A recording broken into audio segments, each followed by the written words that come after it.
everybody. It's Brian here from the Let's Talk Live podcast, and I wanted to welcome in all the new viewers today and my current subscribers. I thought I'd do something special and re-release a one-on-one interview that I had with Marco Ferrante back in November of 2021. The reason I'm doing that is I have a lot of current subscribers still on this channel that are very much wristwatch enthusiasts. And as you guys know, before I went to a full podcast style channel, this channel was called Beyond Time, and a lot of the subscribers came over for wristwatch content. So I thought this would be a nice tribute to Marco to say thank you to him, as he spent many, many hours hanging out on this channel and talking wristwatches with me. So Marco, I wanted to wish you lots of luck over at Luxury Bazaar. I think you're going to do fantastic and have an amazing career. So good luck, buddy.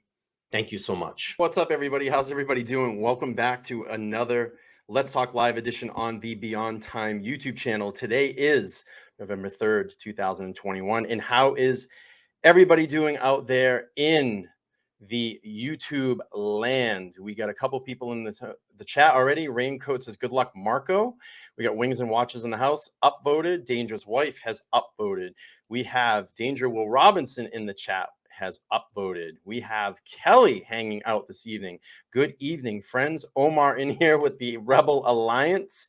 And Wings and Watches says, good to see everybody. We got Logan Hall in the house. What's up, fellas? Hey, man, this is great. Great crowd tonight. And yes, I'm going to bring in the man, the myth, the legend himself, Mr. Marco. How are you?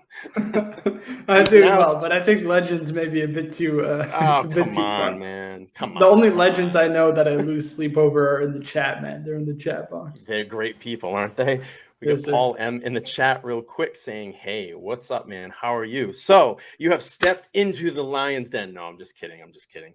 No, listen, man, I wanted to have you over here, pay a little bit of tribute to you, and just have you kind of talk and hang out, maybe show us some of your collection this evening. And I've been having a lot of fun doing this. So thank you so much for coming and joining this evening. Yeah, thank you for having me. Hey, man, appreciate it. We got JJ in the house. Let's give him a 1, 2, 3. Hey, man. 1, 2, 3. Hey, man. Come on my channel, man. It's all cool, man. It's all good. Don't get me started. Don't get me started. Oh, fuck, man. All right, listen. So, Marco, please, if anybody that's watching doesn't know you, can you just tell us a little bit about yourself? Tell us a little bit about yourself. Sure. I'm 22 years old. I'm from Montreal. I'm in my last semester at university, and I'm a watch guy. I'm a watch enthusiast. Yeah.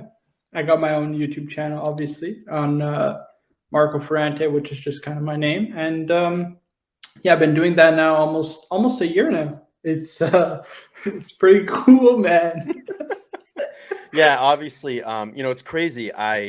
I was just talking to you like backstage and just talking about how we kind of all stumbled into each other. And, it's like you go from someone that's watching you and getting to know you and your personality for a couple of months. And now, like, here I am and I have you on my show. I think this is it's a really cool thing how this whole watch space and watch community works. And I'm just looking at the chat. It's the best. I love it. I just think it's really cool how, through some basic text communication, some emails, and you just start to kind of pull together and you start kind of open up to this community. So thank you so much for being here again. But so let me start this off.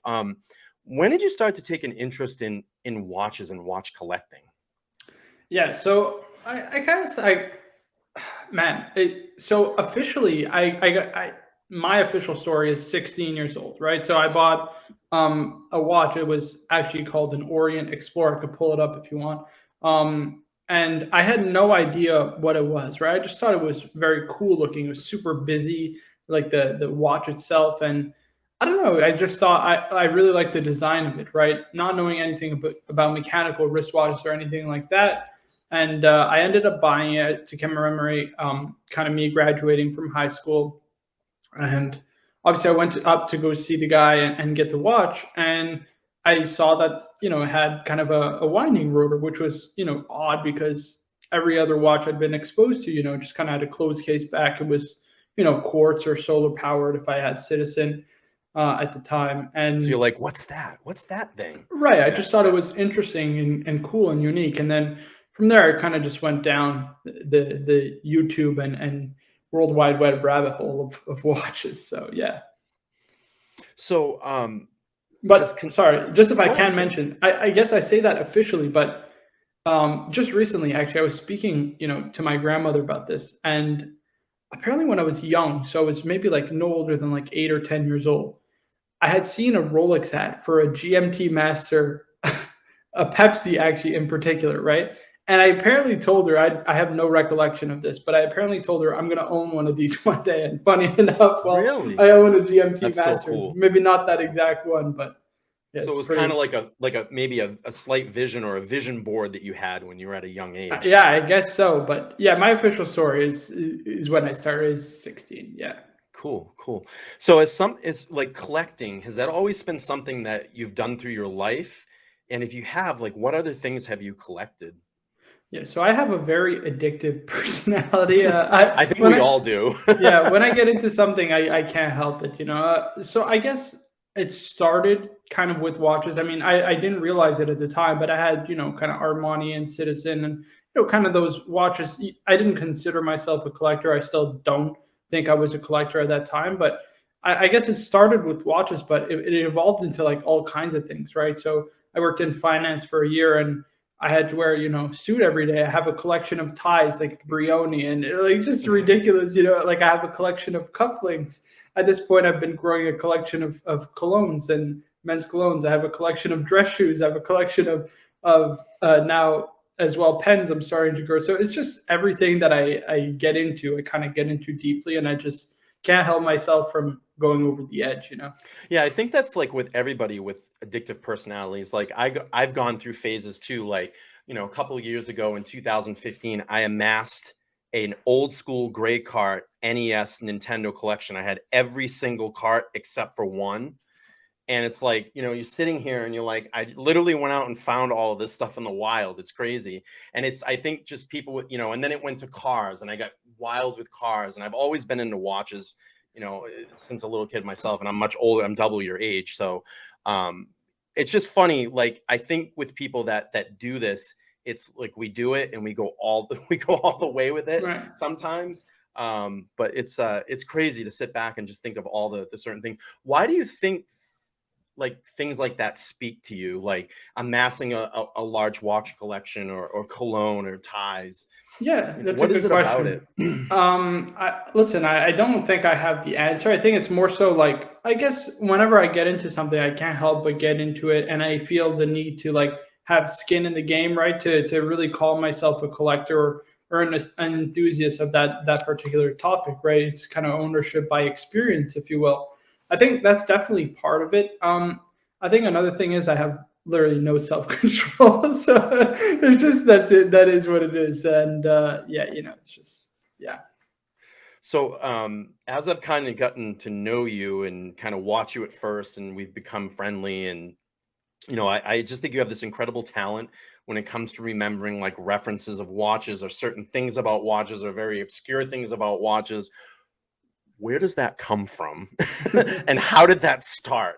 Because like literally sometimes, we might be on a stream or we're backstage hanging out or in a chat or something, and some weird reference thing will come up and you'll be like, oh yeah, the the 342 or whatever. And I'm like, what the fuck? How does he know this stuff? So where does that come from? Yeah. So I guess, well, first of all, I mean, I have been studying watches, to, I guess, as a hobbyist, part time, and now so more full time than anything, for about 6 years, right? So uh, it is a long time. So by virtue of just time itself, I've been able to acquire and consume a lot of information, but I do have a very good memory. I guess that's what it is. And again, it comes back to when I get into something, I get into it deep, and it's just, I need to understand it to like a higher level than just surface kind of level, right? Remembering a watch reference, to me, it's not that impressive, like, because like a Submariner, the reference is 114060. I couldn't care less, you know what I mean? That's easy to memorize numbers on a page. But what I'm really intrigued by is, knowing the history of it, knowing, kind of how it's stole from, for example, the Blancpain 50 fathoms, the rotating bezel and the water resistance and the kind of rubber gasket and the actual crown. What's it called? This is what I mean. This is what I mean, Marco. So this is kind of the stuff, like, to me, that's like service level, knowing a reference number and the year of a watch. When I get into something, I really need to understand it from a historical perspective, from a design perspective, mechanically. If I don't do that, I just feel unfulfilled, and that's kind of the way I go about it. Yeah. Have you always been like that with stuff, like as growing? Oh, yeah. Like maybe your parents, told you stories, or your brother, or Yeah. I've always been like that. I honestly can't do something like halfway. It bothers me. I have to finish, and I have to understand it in the way that I want to, or the way I think is correct. And I will go to the ends of the earth to get an understanding of that. And that's really what is important to me. Yeah. That's awesome. That's really cool. So I want to ask you about some timepieces. When you're looking at a new timepiece or a brand, what is something that you first look at to that speaks to you and says, yes, this is a quality watch, or yes, this is a quality brand? What are the things that you look for? And maybe this could give some helpful hints to people out there that may not know some of this stuff. So tell me what you first start looking at. Yeah. So first for me is always the movement. I always analyze and tell people that they should analyze a watch from the inside out, right? And the way that you analyze the movement is very different with respect to the watch, be it the price of the watch, the genre, and those kind of things, right? So if you're looking at, kind of a sports watch, be it from Omega or Tudor or Rolex, I'm not going to talk about the finishing of the movement, because that's not what it's meant for, right? The purpose of a watch like that is really to be a tool watch, to be practical for every day. So it has to be kind of robust and accurate, water resistant, and it has to, perform a function and perform it well and be reliable. And so I will look at a movement in those ways when it comes to, I guess, your entry level luxury, your luxury kind of pieces, mostly in the sports genre, right? If we're talking about dress watches, now that could be any number of factors, right? It could be the complication, again, the reliability, because, movement could be finished to the highest standards, but if it's unreliable and it breaks every 3 seconds like an AP Royal Oak, then Right. it's just what's the point press the chronograph. Right, exactly. Don't push that chronograph button. Yeah. So I guess that's definitely important, the reliability of the movement, and then of course the finishing, right? The finishing of a movement, especially on a high-end watch, is extremely important, because it's not just, I guess, upholding the traditions of watchmaking, but to me it's also this idea that I've kind of become obsessed with, and it's why I really enjoy independent watchmaking. It's kind of a watchmaker who is, to a certain extent, an artist, right? He's a craftsman, right? And it's this kind of romantic idea that he's sitting at a workbench, 10, 12, 14 hours, kind of polishing away, beveling away, scraping with a like little toothpick, some like little bridge that maybe somebody will never ever see or ever pay attention to, but he just has to do it because that is he just doesn't like to do things halfway, right? And to me, that is really the art of watchmaking. It's really it's an art form, right? And to uphold that art form is of the utmost importance, because it not just pays respect to tradition and history, but it also allows us to kind of pursue something that is better than ourselves to a certain extent, if that makes sense. Do you think with the kind of the way that the world is moving so quick now and everything's being pumped out so quick, do you think that kind of, that art and love of watchmaking is going to eventually go away and it's just going to become more of a mass production? Or do you think there'll always be some companies out there that are going to hold to their roots?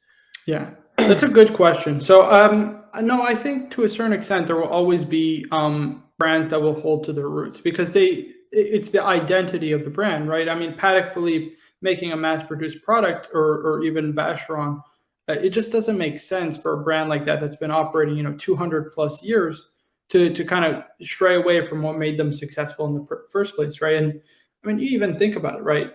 Like Vacheron has been around since 1755, I believe is the year. 1755. Like, how many businesses do you know have been operating for that long, right? Right. So to kind of stray away from that, and they've been operating continually, right? There wasn't like some major break or anything like that, like a lot of brands, like Blancpain, for example, who's claims to be older, but they did have a period where they stopped making watch. But the point is, right? You can't stray away from the heart, the soul, the core of your business, right? And when it comes to brands like those kind of brands, it's very important for them because their whole kind of mantra is to create a watch that's timeless, right? A timeless product, Right. something that will outlive us, outlive our children, outlive our children's children. And so, yeah, there's no way that it could ever go away. And if it does, then it would just signal the end of the watch industry. I got a question for you. I don't even know this. Do you know what the oldest watch brand is that actually started making watches first? So the oldest in Switzerland is VC, the longest operating continuously. Obviously, there's others like, I mean, listen, we can go back to like John Arnold, who started making watches in the 1600s, but there's like a huge gap, like 200 years where they just didn't make watches. But yeah, listen, to me, it's VC is the oldest modern brand. So 1755, I believe, is the correct year. But also, just want to add one point. Yeah. That doesn't mean that, for example, digital watches won't come and eat at, for example, the watch world, right? I think the Apple Watch or Garmin or those kind of watches, they will definitely eat at kind of people's interest in watches. And I think watches, to a certain extent, there's an argument to be made that potentially they could become kind of a dying hobby. But I just don't see that, because I think there will always be a respect for and appreciation for, kind of fine craftsmanship in the form of a luxury wristwatch. Well, I myself hope that tradition and that history never goes away. We need to keep this alive through the power of the interwebs, and in conversations like this, it just keeps spreading the word and trying to push all this digital age stuff. I know we're gonna probably succumb to it someday, but just really just keep this tradition alive. So I was gonna ask you, do you have any of your collection with you? Could you show us something? I do have a couple pieces. Yeah, that'd be great. Could you maybe take through some of your journey? Sure. I mean, I guess I could get to see the pizza slice. Yeah, I can go get that. Actually, I don't have that with me, but I'm putting that. I actually just put that one for sale today. Yeah, funny enough. Yeah, I'm just gonna trim down the collection a little bit, but I guess I'll start with kind of my first luxury wristwatch, which was this right here. It's my Ham 183. I think most people know the story, but for those who don't, I kind of bought this, if you will, because it came up at the right price at the right time. And it was very opportunistic. And, I really like this watch in particular because it speaks to the history of Panerai, right? So there's obviously the wire lugs, because Panerai used to be actually Rolex pocket watches with soldered on lugs. Mm-hmm. And that kind of dates back to their history. The Radiomir name refers to the loom that they used to use, which was radium. Obviously, that's highly toxic. You can't use that anymore. Yeah, you can't use that anymore. But, again, it speaks to the model line of Panerai and kind of their history as well. I like also the onion style crown, which was, very reminiscent of the crown of pocket watches back in the day. It's got a ETA base movement, which is manual winding. Here, I'll just put it. Yeah. Which again speaks to kind of the history of Panerai, because, pocket watches, there was not that I know of, there wasn't that many serially produced automatic pocket watches out there, right? So, that was my kind of first piece, and I bought it obviously as well because I'm Italian by heritage. So to a certain extent, it kind of speaks to the heritage of my family. And Panerai was always a brand that I looked at and admired, and so I pulled the trigger and bought it, and I've had it for now about 2 years. It's been, I make a point to wear it to all my important kind of life moments, if you will, and has a good place in my heart, because someone who was important to me in kind of the last years of my life, last years of his life rather, I got to experience those moments with that watch on my wrist. So sure. It's a very important watch to me. Great. Any other pieces that you want to show, or? Yeah, sure. I guess I'll do a wristwatch check. I'm wearing nice. The 126710, the BLNR, or as I like to call it, the Bruce Wayne. The Bruce Wayne, yeah. So again, probably a watch that most people know the story of now at this point, but for those who don't, I got this about a month after my birthday, and Yeah, it came Kelly's about. giving you some shine. She's saying no. Yeah. We'll call it the Batgirl just for tonight, if you will, if you want. Yeah, so obviously there's that legendary birthday stream, if you will, where I was doing a live stream just like this one on my birthday for 3 hours or so in between, kind of that day and the next day, with obviously a lot of stuff happening in between.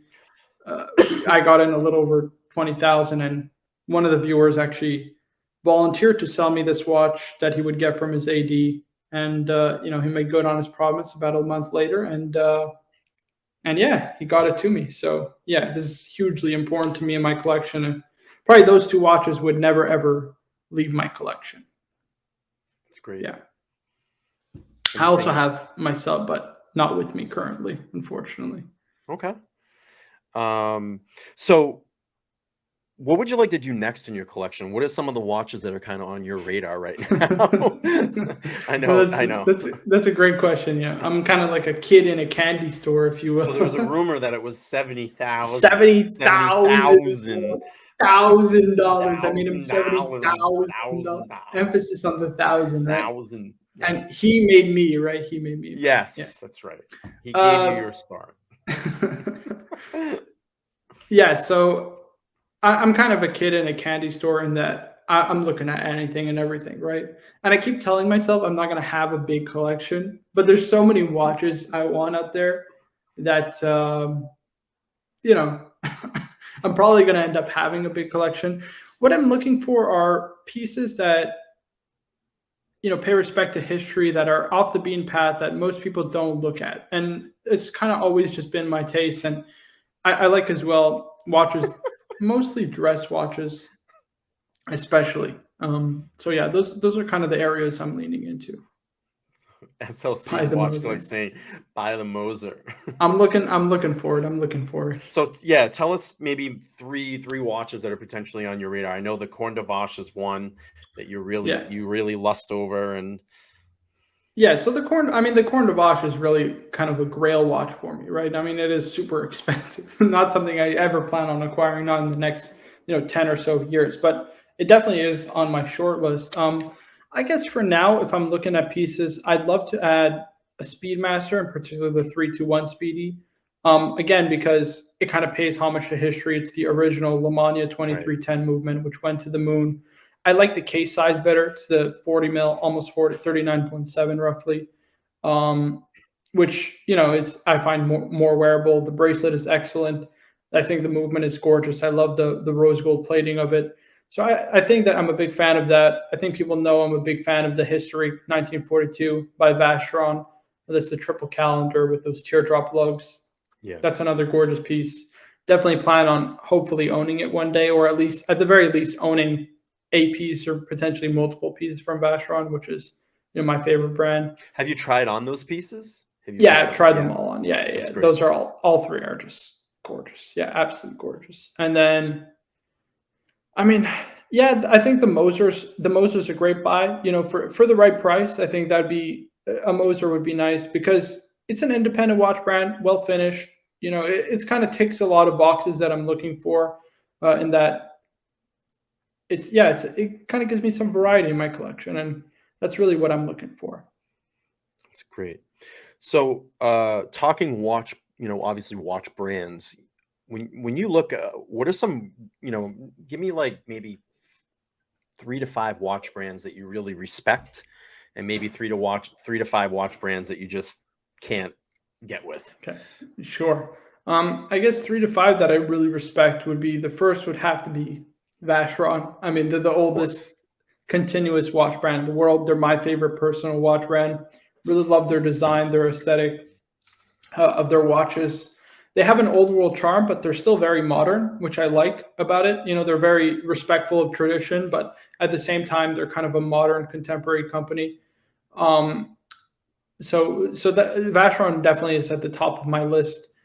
I mean, if we're talking, I guess, are we talking serially produced brands, or which direction you want me to Well, take I it? know that you're very into micro brands too, so please, if you want Yeah, to add some of those in, sure. I mean, maybe listen, some brands that people don't know about that they could take a look at, look yeah, absolutely. I mean, into. I love, the likes of FP Journe, obviously Moser, Kerry Voutiline is a big fan. I'm a big fan of his stuff. Gromfeld, MBNF, but all those watches are very expensive, right? And so one thing that I do like to look at is kind of your, I guess, a lot more affordable watches that are still from an independent watch brand. So I like the likes of Habring and Kudoki and Torcy Lane as well. I like his. I just got turned on to him like a couple of years ago. His name is Pascal Coyon, who's a French watchmaker. Excellent, excellent pieces. But yeah, these aren't necessarily watches that will speak to people, right? They're of a specific genre and style. So, but yeah, those are kind of the watch brands that I like and respect because again, they have a respect for tradition and heritage, and they just make excellent watches. And don't get me wrong, just because I like those watches doesn't mean I don't like Rolex and Omega and Breitling and those kind of brands as well, because they're excellent. They make great daily watches. They don't rip off the customer. Right.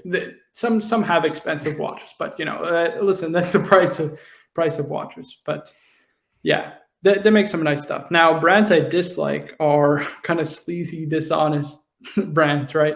And it gets into the conversation of, people who buy the rights to a name, right? And then they will claim the history of that brand despite the modern one having nothing to do with what the brand of old, right? The likes of, kind of Squale or Smiths is another popular one, right? The one that just did that Everest reedition. Yeah. Now, the watch that actually went to Mount Everest looks nothing like the Smiths Explorer that they actually released, right? It looks like a 1016 Explorer, right? So those kind of brands, the homage brands, the ones who claim, history that isn't theirs to claim, that's what's really upsetting to me. And yeah, and those who price gouge, a lot of price gouging out there. That's extremely, it's just extremely, what's the word I'm looking for? Just misleading to people. And, Right. and the fact that they can get away with that. And, there may be some people that don't understand. And I think, having conversations like this, letting people know and educating people can, say, hey, you might not be getting what you think you're really getting for the price that you're getting. So, yeah. Right. Yeah. I know we kind of touched on this earlier, but I wanted to kind of circle back around to it. Where do you see the art of watchmaking in 10 or 20 years? With all the new advancements that are going on, or do you feel that there is not enough advancement in watchmaking? Yeah, so we had this conversation. I'm very fortunate to have a guest. His name is Todd Levin on my show. And we actually were talking about kind of some crazy stuff that people are experimenting with. Like, for example, Roger Smith is experimenting with this nanotechnology that would allow watches, to not go in for service for like 50 years, right? Really? So yeah, so that's kind of the area, I guess, that people are kind of investing in is I guess improving the service intervals, improving, I guess to a certain extent the durability of movements. From a finishing standpoint, there's not many techniques out there that people haven't mastered or can't go out and master. So I don't think there's going to be a huge revolution. I don't think there's like some big complication that people haven't thought of or are looking to do. Although, for example, Patek came out recently with a weekly calendar, so that was something new. But there's just not super crazy inventive complications that I think are out there, apart from those crazy grand complication pocket watches that will come out every decade or so.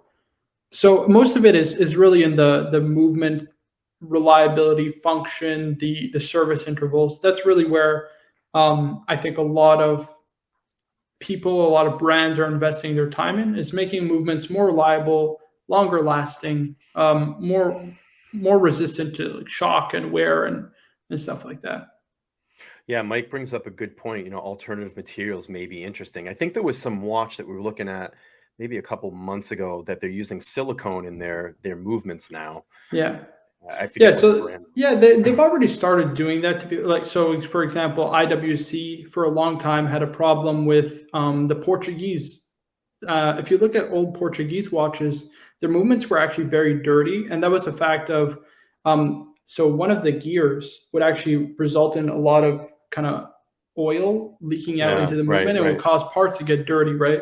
And so the way they fixed it was actually with ceramic wheels, right? So now they're using ceramic, for example, on winding rotors as well. They'll use ceramic ball bearings as opposed to metal ones because they're more wear resistant, and they don't require as the service interval, right, is much longer than metal pieces. So that's one thing. Obviously, as well, silicon is a big game changer because again, resistant to wear, resistant to shock.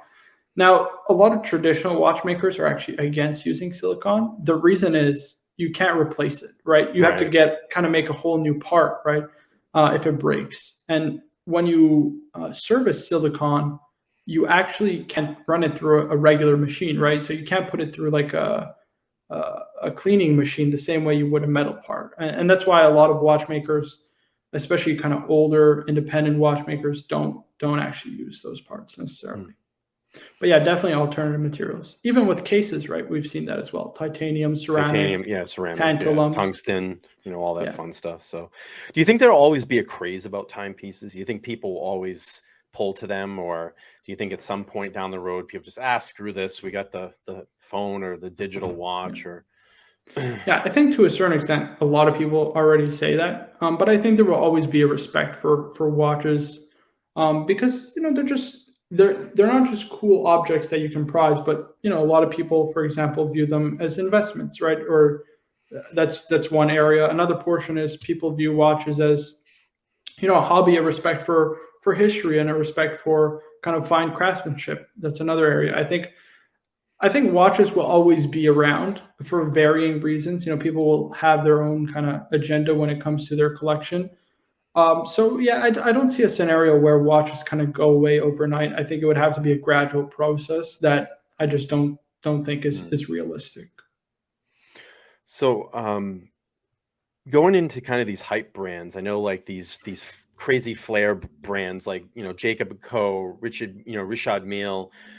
Do you think that's going to be the future of watchmaking, or do you think the traditional styles like VC Patek, Breguet, is that always going to be around? Do you think, or do you think at some point those will be pushed aside and it's going to get more of this like in your face, crazy overpriced $100,000 watches? Yeah. Where do you see this going? Yeah. So I guess I'd have to segment my question in the sense that hype watches have always been around, right?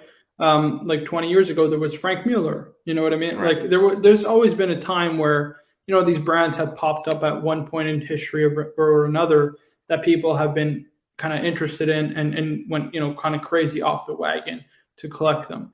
Now, in terms of hype watches, listen, I think that there are people who buy into the hype, but Nautilus or Richard Mille or Royal Oak and that kind of thing. But like it's hard for me to say that those watches are hyped without merit, right? So Richard Mille, even though it is hyped, it is still a fantastic watch, right? Well-made watch. The movement is excellent. It's from Renault and Poppy, which is literally a think tank for movements, right? It's exactly what it is. All of the most of the very best independent watchmakers of this generation have come from Renault and Poppy, which is now owned by AP, which makes a lot of the movements for Richard Mille. So Richard Mille, obviously the Royal Oak is a very, very important, crucial watch in the history of watchmaking, as is the Nautilus as well.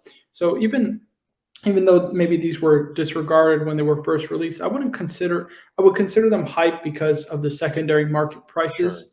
Sure. Yeah. But I wouldn't consider them hyped because of their place historically in the world of watches.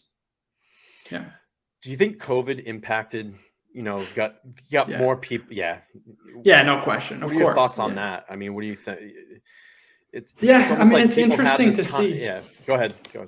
I guess it's interesting to see how the watch market will evolve, in the next, I don't know, 10, 12 months as hopefully, cross our fingers, the world reopens. Hopefully at that point, we're not like the 8th booster shot. Like, this stuff, that's a joke, by the way. By the way, you do get vaccinated and what have you. But the idea is it'll be interesting to see as more people, kind of desire discretionary income to, maybe go traveling or do other things that they, put their money into watches at that point. So we'll see what happens. And obviously we had a discussion prior to the stream starting about, kind of the world and the market overall just being, kind of crazy.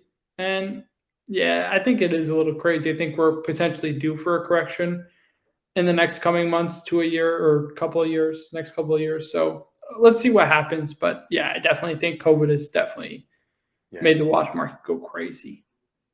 To get a couple questions here. So SLC Watch Collector says, do you feel that the hype pieces, what's that?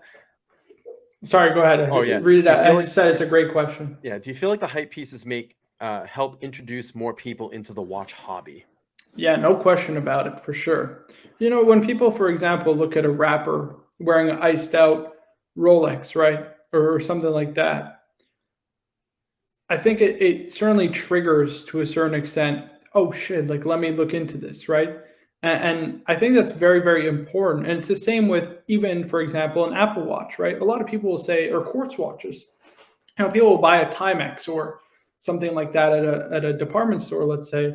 But all those watches help to a certain extent get people into watches in the first place. And I think it's especially true about hype pieces, right? Because people, or I hope people are evaluating what makes these watches so good and so hyped, right? And, I think there comes an education process because a lot of people just look at the money and they're like, oh my God, look at this. It's worth $300,000. Right. You know what I mean? As opposed to why it's worth that kind of money. But yeah, no question about it. The watch hobby, hype pieces definitely help get people into the watch hobby. Yeah, Dugo Ted says, I was completely gone from the watch world with only one Rolex. COVID reinvigorated my love. I definitely think, we've talked about this before too. I think that definitely you had people that had a lot of time. They were getting a lot of extra money coming in. Hey, why not jump on the internet? And they start searching around and the pop-up ads start coming up, Rolex, Omega, oh, what's this stuff, or, I think it's completely brought people back around into the game. Mike says pop culture has helped a lot. No question. Definitely. Yeah. Definitely. I mean, people have been rapping about, their iced out Rolexes and their Patek Philippe's and their Audemars Piguet for probably 2 decades, right? I mean, yeah, that has definitely helped. And yeah, again, it comes back to this conversation. Even prior to COVID, the market had like a 40+% drop, right? And everybody thought the world was going to crash and burn. And then there's been so much kind of disposable wealth that's been made, or disposable income that's been made either by investing or by virtue of the government basically handing it out, it's kind of affected the watch market extremely positively. So we got Real Cars and Chrono. He says, hey folks, greetings from La La Land. Hey Cars, thanks for joining the show. I really do appreciate that. Does anybody have any questions for Marco? Well, if you guys want to shoot questions out in the chat, definitely can do that. And then what I'll do too is drop the link. I'm going to keep a very short show this evening because JJ is going at 10 p.m. And yes, I definitely want you guys to go over and join that stream as well. I think he's going to be talking this evening tonight about should he sell his Rolex collection. So definitely, guys, go over 10 p.m. Eastern Standard Time right after the show. If anybody wants to jump on, please do. If not, I'm going to keep this down to a short show this evening. So, guys, if you have questions for Marco, he's here. He can give you some advice. All right, here we got a question here. Cars and Chrono says favorite piece in Marco's collection. Yeah, that's an easy one. I mean, it's got to be the GMT. You know what I'm saying? It's just so I was obviously why were you pulled to that? Why were you pulled to that watch? Just what? So the GMT has. So I always before I got this one, right? I got the I wanted a 1999 Swiss only dial 16700, right? Which with a Pepsi bezel, preferably, because that's what I wanted. I love GMT watches, specifically Rolex GMTs. I think they're the best watch they make because from a design standpoint, I think they're the nicest that Rolex make. And also from a functionality standpoint, to be able to time 2, even 3 time zone, I think that's just awesome, right? Yeah. But yeah, this watch in particular, I just like the blue-black. Blue is my favorite color, so the blue-black color scheme is just awesome. He's just asking, is the GMT his favorite piece? Oh, yeah. I mean, it's got to be. Even just the story, the buying process, how I bought that watch. So, yeah, it's got to be. This and the Pan. No question. The Pan is. Hey, Mike, by the way, congratulations on your new Rolex watch. I saw that on your IG. Shit, congratulations. I did not see that. Congratulations. So guys, if you guys have any questions for Marco, please drop them in the chat. And while we do that, I want to let everybody know I'm going to do a shameless plug right now. I have started a Patreon, whatever you guys want to say it. The link is pinned to the top of the chat here. If you guys want to go ahead and join the Beyond Time YouTube channel army, you guys can go over and support me on Patreon. I do want to thank Chris and Sean for supporting me. I really do appreciate it. Looks like you got a question in French. If you want to read it and respond to it, that would be great. Yeah, sure, I can read it. So, Peruka's asking, Marco, quelles sont tes prédictions pour les marques modèles qui seront has-been dans le futur, comme Ebel ou Frank Mueller, qui étaient en feu il y a 20 ans, mais sont dépassés maintenant? So he's asking basically, what are my predictions for watches or brands that are now has-been, but that were really hot 20 or so years ago, like Ebel or Frank Mueller, but obviously that aren't so hot nowadays. Does he want me to answer in French, or does he want me to say that in English? I can do it. Let's go English, since probably predominantly everybody here is English speaking. So sure. So what are my predictions? Listen, prior to COVID, right, a lot of brands were bleeding money. I'm going to be on, or prior to the watch market going insane, a lot of brands were not doing well, and lest we forget that, right? So brands like Frank Mueller and all these brands, listen, I think at one point in the watch industry, there's going to be a big consolidation, right? And the ones that are going to be able to compete are the conglomerates mainly, you know, the Richemonts and the Kerings and the, you know, those kind of conglomerate. What's the other one? The one with Zenith and what have you. I can't remember, but yeah, those are kind of going to be the ones that are really going to dominate the market because they have the most resources, the most kind of marketing power behind them. But I think there's also going to be a huge interest over the next 10, 20 years in independent watchmaking, especially LVMH. That's the one. LVMH is also Swatch Group. Yeah. So all those conglomerates, I think, are going to be extremely powerful. And you're going to see eventually those kind of smaller boutique niche brands kind of go out of business, is my prediction, if I'm being honest. En français? Okay. Alors, mes prédictions sont... No, I'm just kidding.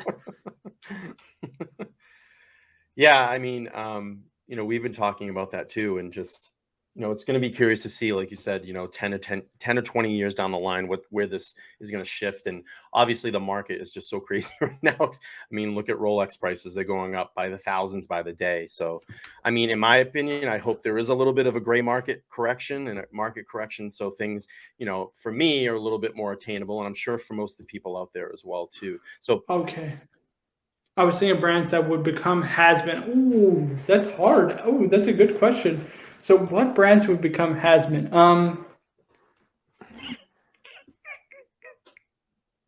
Listen, I'll say this. I don't think this is a bold prediction. I don't think Richard Mille will be as popular as it is today. Yeah. I think that's, you know, that's very clear. And even, you know, it's funny, and not to cut you off, I was just watching Producer Michael video, and we're talking about investing in watches and stuff, and he's actually thinking about moving on from his Richard Mille. He's got about 3 of them, and he's getting ready to sell them because he thinks that it's going to... So I think Richard Mille, I don't think it will be a has-been brand, because they have, to a certain extent, a unique product, right? A unique design. And they have a watch that's extremely functional. You know, a lot of their watches are very functional, even though they're kind of look-at watches. And they're well made. They're well, you know, the movements, like we said earlier, right? They're made by Renaud Poppy. So they're excellent watches from a conception and design standpoint. But I don't think they will be as strong as they are today. I think another one is IWC. I mean, IWC now has like weightless pieces. The fact people are paying full retail for an IWC is a little absurd, if I'm being... Like, I'm just being completely honest, right? Even Zenith, like the Chronomaster Sport, is selling at full retail. I don't think there's brands specifically, right? Because, like, it's hard for me to. What are brands that will become? You think brands like? Let me throw this. I think brands like Tag. Like, how do you feel about Tag and Omega? You think they'll soften or go away at some point, or? Not Omega, because Omega is very big in Europe, and their watches to me are, to a certain extent, very much what Rolex once was, which is a very, you know, like, it's like the working man's kind of tool watch, if you will, right? It's more affordable. It's accessible, right, to kind of an average person, as opposed to Rolex, which is now just becoming like ridiculous. So I think that's one. But tag is an interesting one. They've been doing a lot of heritage inspired kind of reeditions and stuff like that. I think that's where tag should really stick to, because I think their previous models, especially Hoyer and Hoyer chronographs, are exceptional watches, and they really need to dig into their archives and keep doing those kind of reeditions. So I don't think either. And again, it comes back to, I think tag is owned by LVMH and Omega is owned by Swatch, right? So those big conglomerates have like infinite resources to help those. Yeah, from a marketing standpoint and from a watch standpoint. So Cars and Chrono says, Richard Mill is going to correct, mainly because folks I know who own them will get bored eventually and look to bounce. I'm hearing a little bit of that rumor out there. I mean, you have a big guy, you know, on YouTube space, you know, producer Michael saying, hey, you know, I might be bouncing out soon, and that might start influencing some people as well too to bounce from the brand. So, well, it's not just people, right? Like even dealers. Roman, for example, won't stock more than 4 or 5 Richard Milles at any one point in time, because he said, listen, I'm not going to be caught with my pants, you know, hanging down with 20 of these pieces that I can't move, and I'm going to lose a couple $100,000 each, you know, on each piece. It just doesn't make sense, right? Right. Real Cars and Chronos says RM have solid engineering, but it's all about the flex for that piece. And 100%. Definitely. The vast majority of that market is all about the flex. Yeah. Absolutely. And again, it comes back to that conversation, you know, with pop culture, right? It's the rapper saying, look at my Richard Mille. Look at my Richard Mille. Yeah. But yeah, I think, listen, to come back to Peruka's question, it's hard to say what brands won't be around. I think those, like, you know, there's brands like Girard-Perregaux, which are already hurting, I don't think are going to be in for, you know, much better times, that are, you know, potentially going to go away. Breguet is another one, you know, from a retail. I love Breguet watches, but from a retail standpoint, they're really abysmal, right? They just don't sell that many watches. So there's definitely those brands that, you know, are on the cusp, or were on the cusp definitely, of, you know, facing very difficult and dire times during COVID and after COVID, but now, because the market has gone insane, aren't so much. But I think it's more models, right? I was going to say, why do you think those brands, like those highly respected brands like Breguet, are just starting to kind of float away into existence? Is it because they're not coming up with competitive models in the market, or just, you know, are they sticking too traditional to what they've done and they're not experimenting? Or yeah, so the market has become more sports oriented, right? Yeah, clearly. And Breguet just doesn't have a very good sports piece, right? Girard-Perregaux has the Laureato, but, you know, it's just not something that sings to that many people, right? Because they just don't understand the history of it, right? They think it's like a Nautilus or Royal Oak ripoff. Well, no, it came out, you know, a year after the Royal Oak, and it came out 1 year after the Royal Oak, but before the Nautilus. So it's not ripping off anybody. It's actually a very important watch in the history of watchmaking. But sure, yeah, it's Breguet itself is just too dress oriented, and they haven't updated their style really since the 70s. I mean, since Daniel Roth really revolutionized and changed the brand for the better, they haven't really updated their designs. They're just making slightly bigger watches that are excellently finished, but, you know, that are pretty much the same thing that they've been making the past 30 or 40 years. Yeah, the sports watch market is just super, super hot right now. And I think that has to do with a lot of like people in their lifestyle, how our lifestyles have changed so much, just even over the last 3 to 5 years, how quick everything is moving, how quick everybody moves, how fast everybody moves. So it's better to have something that's, you know, sporty, durable, that can take, you know, a beating as you're moving, you know, and just, you know, those wearing a traditional dress watches is not going to work in everyday society now. It's not going to happen. You know, a precious metal dress watch is not going to last someone running all over the country. You know, if they have to travel or whatever, it's just going to get the crap kicked. Hey, listen, I will say this though. I think the ultimate flex to a certain extent is to be wearing like a hoodie or a jumper like this, and wear like a VC equation of time like Cars has. You know, just wear like mix the dress watch and like the casual, you know, the sports casual. I think that's kind of baller, to be honest with you. I have to agree. Listen, guys, if you guys have any last questions, please drop them in the chat. We're going to end this a little short tonight, give everybody a little break before JJ's stream starts up at 10. But if you have any last questions, we'll maybe hold out for another minute or two. And I love that. Yeah. Mr. String. He called that the Ultra Flex. I fucking died of laughter. I died of laughter. So let's see. Here's something about RM Engineering. Believe Nadal doesn't wear his piece on his swinging arm. Interesting.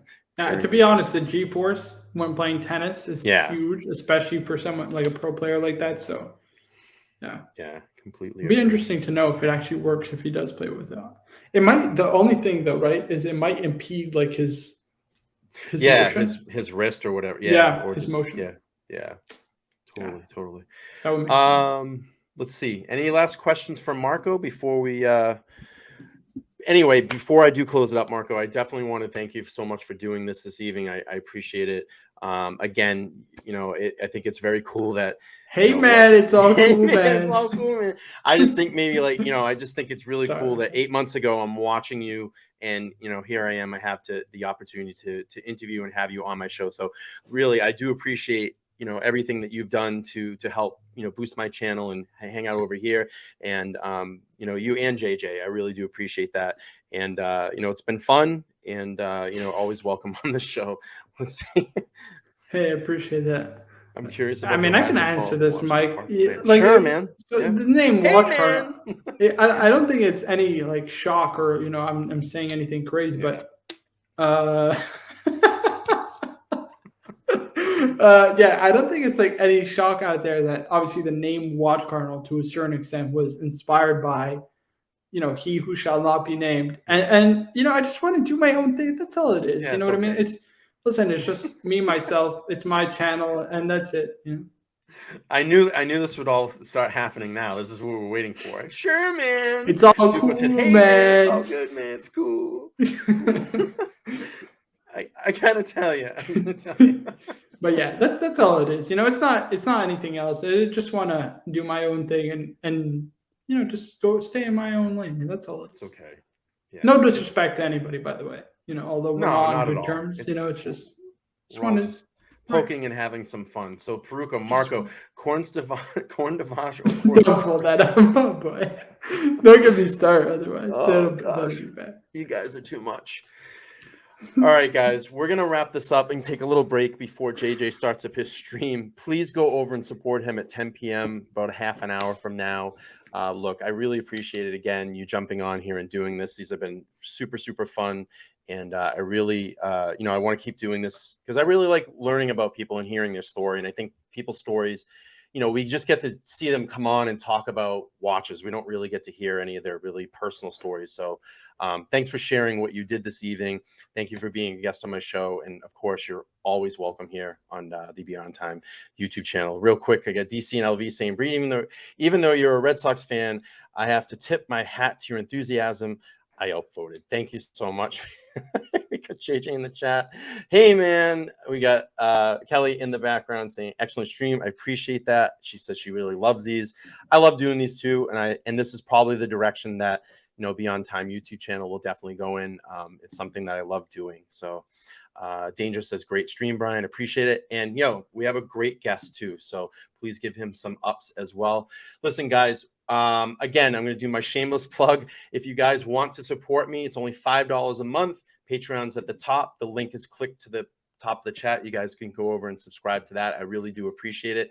But on that flip note, again, Marco, thank you so much for your interview this evening. For now, we're going to jump out on the mothership, guys. We'll see you guys next time. I appreciate it. Peace.